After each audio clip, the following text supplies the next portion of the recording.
नमस्कार। हम हैं आदित्य और सौम्या। और आपका स्वागत है घटना चक्र के इस नए और ज्ञानवर्धक सफर में। नमस्कार। आज हम एक बहुत ही अहम मुद्दे पर बात कर रहे हैं। भारत सरकार का फैसला 2027 की जनगणना में जातिगत आंकड़ों को शामिल करने का। जी। हमारे पास कुछ विश्लेषणात्मक स्रोत भी हैं, जैसे एक लेख है जातिगत जनगणना, संवैधानिक और सामाजिक निहितार्थ। उसी के कुछ अंशों पर हम गौर करेंगे। हाँ, ये विषय काफी चर्चा में है। बिल्कुल। तो हमारा मकसद है कि इस फैसले के पीछे जो संवैधानिक तर्क हैं और समाज पर इसके क्या असर हो सकते हैं उसको थोड़ा समझें। सही। ये कदम ऐतिहासिक भी है क्योंकि 1931 के बाद पहली बार हो रहा है कि केंद्र सरकार आधिकारिक तौर पर जाति के आंकड़े जुटाएगी। ये फैसला 16 जून 2025 को लिया गया। हाँ, लगभग एक सदी का फासला। ये अपने आप में बहुत बड़ी बात है। इसका महत्व काफी गहरा है। तो सवाल यही है कि भाई इस बड़े फैसले के पीछे संवैधानिक तर्क क्या दिए जा रहे हैं। स्रोत बताते हैं कि अनुच्छेद 38(1) इसका एक आधार है। जी हाँ। जो सामाजिक, आर्थिक और राजनीतिक न्याय की बात करता है। पर ये आंकड़े जमीन पर न्याय लाने में कैसे मदद करेंगे? मतलब कैसे? देखिए, अच्छा सवाल है। अनुच्छेद 38(1) जो है वो राज्य को एक तरह का निर्देश देता है कि ऐसी सामाजिक व्यवस्था बनाएं जिससे सबका कल्याण हो, न्याय मिले। तो विश्लेषण ये कहता है कि जाति के आंकड़े होंगे तो पता चलेगा बिल्कुल साफ-साफ कि कौन से समूह विकास में पीछे छूट गए हैं। अच्छा, फिर सरकार सिर्फ अंदाजे से नहीं बल्कि ठोस सबूतों के आधार पर उनके लिए सही नीतियां बना पाएगी, जैसे कोई खास आर्थिक मदद हो या स्किल डेवलपमेंट प्रोग्राम हो। मतलब नीतियां ज्यादा फोकस्ड होंगी। हाँ, प्रमाण आधारित नीति निर्माण कह सकते हैं इसे। अच्छा। इसमें अनुच्छेद 46 का भी जिक्र है, जो खास तौर पर अनुसूचित जातियों, जनजातियों और अन्य पिछड़े वर्गों के हितों की बात करता है। निश्चित रूप से अनुच्छेद 46 तो राज्य पर यह जिम्मेदारी डालता है कि इन वर्गों के, मतलब जो कमजोर वर्ग हैं, उनके शैक्षिक और आर्थिक हितों का खास ख्याल रखे, उन्हें बढ़ावा दे। हाँ। हमारे स्रोत इसी बात पर जोर देते हैं कि बिना जातिगत डेटा के ये जानना बहुत मुश्किल है कि असल में कौन कितना पीछे है, शिक्षा में या रोजगार में। सही बात है। तो जब ये आंकड़े मिलेंगे तो जैसे स्कॉलरशिप योजनाएं हैं या हॉस्टल की सुविधा है या छोटे कारोबार के लिए लोन है, वो सब ज्यादा असरदार तरीके से उन तक पहुंचेंगे जिनको वाकई जरूरत है। तो एक मजबूत आधार मिलेगा इन कामों के लिए। जी हाँ, संवैधानिक लक्ष्य को पाने के लिए एक ठोस आधार। ये तो हुई संवैधानिक आधार की बात।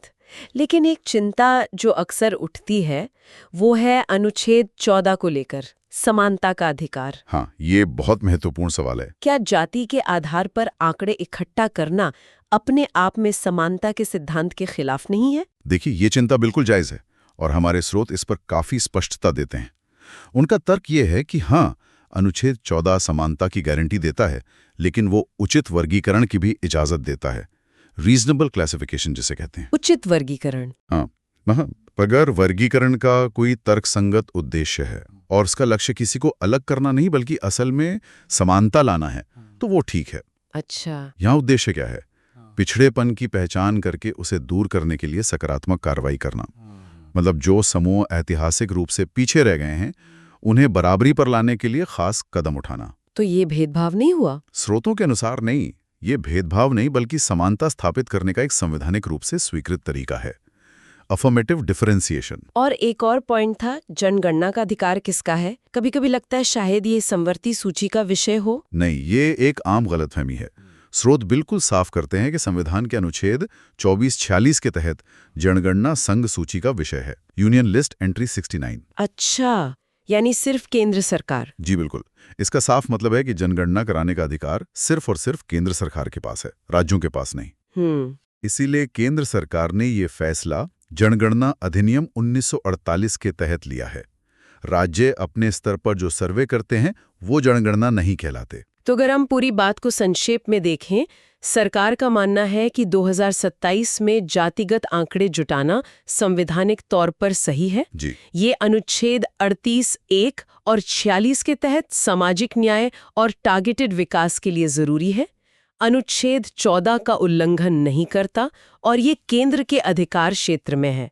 क्या यही सार है? हाँ, मोटे तौर पर यही निष्कर्ष निकलता है। विश्लेषण यही दिखाता है कि इस कदम को संविधान की जो मूल भावना है उसके अनुरूप माना जा रहा है। कि राज्य को वंचितों के उत्थान के लिए प्रयास करना चाहिए। बिल्कुल, ये सिर्फ आंकड़े जुटाना नहीं है बल्कि संवैधानिक जिम्मेदारियों को निभाने का एक साधन है, ऐसा तर्क दिया जा रहा है। तो हमने देखा कि 2027 की जनगणना में जातिगत आंकड़ों को शामिल करने के पीछे क्या संवैधानिक तर्क है और कुछ आम धारणाएं कैसे शायद ठीक नहीं है। और जैसा हमने शुरू में कहा, ये फैसला 16 जून 2025 को लिया गया था। जी, और अगर हम इसे थोड़ा और बड़े परिप्रेक्ष्य में देखें तो ये कदम शायद भारत में पॉलिसी मेकिंग के तरीके में एक बड़े बदलाव का संकेत है। अच्छा, किस तरह के बदलाव का? मतलब डेटा पर आधारित शासन की ओर एक मजबूत कदम। ये आंकड़े सिर्फ अलग-अलग जातियों की मौजूदा सामाजिक आर्थिक हकीकत ही नहीं बताएंगे, बल्कि भविष्य में आप सोचिए आरक्षण नीतियों की समीक्षा हो या सामाजिक सुरक्षा योजनाएं हो या आर्थिक उत्थान के कार्यक्रम हो, हाँ, उन सब के डिजाइन और कार्यान्वयन पर इसका बहुत गहरा असर पड़ सकता है। शायद नीतियां ज्यादा न्यायसंगत और प्रभावी बन सकें। ये तो सोचने वाली बात है। लगभग एक सदी बाद 1931 के बाद पहली बार जी, जब इतने विस्तार से जातिगत आंकड़े सामने आएंगे तो वो भारतीय समाज की कौन सी नई या शायद छुपी हुई सच्चाइयों को सामने लाएंगे। हाँ, ये बहुत बड़ा सवाल है। और उससे भी बड़ा सवाल, ये आंकड़े आने वाले दशकों में हमारे देश की राजनीति और नीतियों को आखिर किस दिशा में ले जाएंगे, इस पर विचार करते रहना बहुत जरूरी होगा।